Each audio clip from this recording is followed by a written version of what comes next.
Hello, hi, welcome once again to M5's English language learning program, Let's Speak English. I'm Gav Duncan and I'm here on your TV to help you learn English. Now, are you all sitting comfortably? Yes? Good. And are you ready for today's lesson? Yes? Good.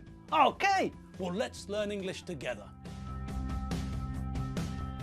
Hello people, hello and welcome. Welcome to this, the first Wednesday of the month. Yes, that's right. We're here, we're ready, and because the seasons are constantly changing, we no longer have to be afraid of anything on Wednesday. Colossal problem? Ha! What colossal problem? From where we're standing, there is no colossal problem, my friends. Okay, I grant you that the colossal problem might return in the future, but for now, Wednesdays are all about absolute plain sailing. It's calm seas and a nice steady breeze these days. Nothing to be scared of. So, come in. Oh, you're already in, of course. Silly of me. Kick off your shoes. What's that smell? Can you lot smell it too? Yes, there's a funny smell here, isn't it? I think it's coming from the fridge. After the lesson, it might be a good idea to have a look in the fridge to see if you can discover the source of the smell. It smells as though something's gone off. We know that things like bread can become stale when bread is hard and no longer nice to eat. Then we say that it's stale, but with other foods, we often say that they've gone off. This means that the food has started to decompose and it's no longer edible. We can't eat it, it's inedible. And when food starts to go off, it normally starts to smell too. And it's possible that there's some milk in the fridge which has started to go off or which has gone off. It's past its sell-by date. It's past its best before date. It's time to throw it out, but that can wait until after the lesson. Just make sure that you don't forget. The longer you leave it, the worse the smell will become. All right, enough about the personal hygiene problems of the fridge. Check the best before date on everything in the fridge later. Right now, it's Wednesday. You know that. I know that. And someone else knows that too. Yes, Mrs. Enid Fotherington Smythe. Well, that's her title to the general world. We, on the other hand, know her as Enid. Enid, are you there? Well, what are you waiting for? Come on down, come on in. Come and liven up our lives. What-ho, Gab? What-ho? Hello, and good afternoon. Hi, Enid. You're looking well. Oh, thank you, Gab. Thank you very much. And do you just look well, or are you feeling well too? Oh, no. It's the whole package. This holistic approach to life is definitely the way forward. It's made a new woman out of me, if you know what I mean. Well, yes, certainly you've been a changed woman. Well, that is a changed eel. Well, a changed lady eel since you came back from that yoga retreat on top of that mountain in Tibet. Well done, you. Thank you. Yes, that was a defining moment in my life. There was a need for change. That much was obvious. Yes, I know, but we can talk about that later. What about the other news? What about what's been going on? Oh, you mean with Rupert? That's what you're referring to, isn't it? Yes. What happened? The last time we met, Rupert was on the verge of discovering the bugs that you'd hidden in his flat. What happened then? Oh, well, that was a bit embarrassing. He found them. All of them. How many were there? Well, 23. 23? Good God, his flat's not that big, is it? 23? Jesus, that's probably more than MI5 and MI6 use in a month. Yes, quite possibly, but you know how it is. How what is? Well, when Clem gets a good idea, she's so excitable and also so enthusiastic that, well, a lot of the time she creates such a whirlwind that anyone standing nearby gets swept along on her tidal wave of enthusiasm. And that's what happened this time too. So it's Clementina's fault then? Oh, no, I wouldn't say that at all. The blame lies with me. I should have known that Clem's ideas are normally, well, a bit bizarre, if you know what I mean. Well, yes, bizarre is one word you could use. I just think that this idea was overcomplicated. Like I said, I think you could have achieved better results by asking Rupert a few questions and gauging his answers. I didn't think there was any need to bug his flat. No, and with the benefit of hindsight, I can see that you were right. Okay, but that's all water under the bridge. Tell me what happened. Well, it all got a bit complicated. We heard Rupert when he found the first bug, and that was all we heard. Well, that's not exactly true. We could hear noises, but then all of a sudden the place was filled with noise. There was a hoover, a kettle, the radio was on, the television was on, the shower was running. It was though there was an army of people in Rupert's flat. I see. And did these noises all start at the same time, or did they start one after the other? Well, yes, it was a sequence. First there was one noise, and then another joined it, and then another, and another, until there was just a wall of sound. And that's when we knew for certain. Knew what for certain? Well, that we'd been rumbled, that we were busted. We knew that the game was up. So? Yes, those noises told us that Rupert had figured out what was going on. He was creating lots and lots of background noise to confuse us. Blimey. That's a bit, well, cloak and dagger, isn't it? Or does he just watch lots of spy dramas? Well, as it turns out, it's a bit of both, really. How do you mean? Well, it turns out that Rupert used to have a job. When I met him, he didn't have a job. I mean, he had lots of money, but he didn't have a job. So, where did the money come from then? If he didn't have a job, where did he get his money? Well, I didn't ask him. That's not very polite, is it? Well, no, but then didn't he tell you? I mean, you've been friends for years. Surely he must have told you. It must have cropped up in conversation, surely. Well, he did hint at a couple of things. He always implied that he's made some very wise investments. But that idea never seemed believable somehow. Why not?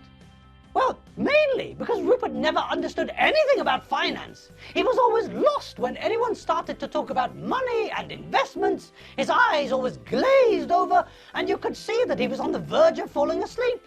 So there was always the feeling that there was something fishy going on.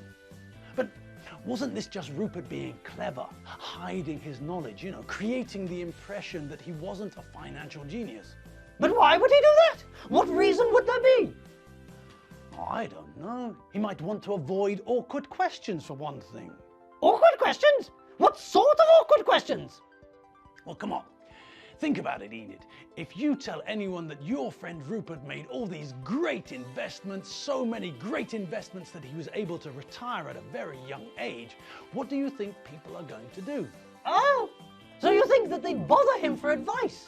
Yes, they'd be all over him all the time. They'd be like ants at a picnic. He'd never get a moment's rest. They'd harass him for advice all the time, 24/7. Yes, they would, but what? well, it's just that I haven't finished telling you what happened. You're right. And why are you being so serious? Well, it was a bit scary, and I'm not sure if I'm allowed to tell you. Blimey. Now you've gone all cloak and dagger. Yes, touche. Good point. Enid, what are you on about? Do tell. Well, it turns out that Rupert is actually as thick as two short planks when it comes to finance. That was just a cover story. A cover story? Yes, but before I can say anything else, can you turn a tap on, please? Turn a tap on? What, do you need some water? No. Oh, and I tell you what, turn the hoover on and run a bath and... have you got a kettle? And you'd better switch the radio on too. Enid, what are you on about? What is all this? Well, okay, if I must, but you have to promise that you won't tell anyone else, all right? All right. No, you have to promise. All right. Keep calm. I promise. Well, as I said, Rupert's not the financial genius he tells people that he is. He made his money working in different countries, working for the government, in various countries. Enid, you're being very mysterious. What do you mean? Did you just wink at me? Yes, don't you get it? No. Why did you wink at me? Because I'm trying to communicate with you. Yes, I get that. We're having a conversation. That's what we're doing. We're communicating. I'm communicating you, and you were communicating with me until a couple of minutes ago, but now you've gone all strange. I have not, I'll have you know, gone all strange. I was trying to make you read between the lines. Oh, now it's all about hidden meanings. Yes, as I said. Oh, good Godfrey, do I have to spell it out? Well, that might be the best idea. I have no idea where you're going with this. He's not a financial advisor. He never was a financial advisor. He doesn't know the difference between a banker's draft, a checkbook, and a pencil sharpener. He used to work for the government, abroad, in lots of different countries, pretending to be a diplomat. Pretending to be a diplomat? So you're telling me that he wasn't a diplomat, he just pretended to be a diplomat, the same way as he pretended to be a financial wizard. What is he really, a pathological liar? No, something else. He's retired now, but he used to travel the world, doing jobs for the state, pretending to be a diplomat. That was his cover. Oh, I get it. He was a spy. Finally, the pennies finally dropped. Hallelujah! Well, you could have just told me all this secret squirrel stuff. Blimey. Well, I'm not sure if I'm allowed to tell you what I just told you. Well, it's a bit late for that now. What are you going to do? Put a bag on my head and interrogate me? Well, no, of course not. I only hope that nobody puts a bag on my head and interrogates me. So, anyway, you still haven't explained. How did you find out? Well, Rupert told me. He knew that we were behind the whole thing. He figured it out. I mean, that's what he was trained to do, after all. And then what happened? Well, it's a good job that he figured out that it was us. Otherwise, things could have been a bit sticky. Yes, you'd have been in a right pickle. Well, quite. As it was, Rupert had to call his friends, the people he used to work with, and tell them that everything was okay, that he could handle the situation. But how did they even know? Well, apparently, when you leave a job like that, they never really let you go. They always keep an eye on you. Blimey. Yes, blimey. Blimey is right. And has everything been smoothed over? What did Rupert say? Oh, he was very nice about the whole thing, but I still haven't explained why I did what I did. What? Because you listened to Clem instead of telling her to go and boil her head? No, Rupert knows that I planted the bugs, but I'm meeting him in the PP for a drink, and I'm going to come clean and tell him all. When are you meeting him? Oh, pasta tubes! I'm going to be late. I must dash. I'll tell you all about it next week. Oh, Crivens! I'm going to be late. Toodaloo, pip pip, and all that. Gee, bye!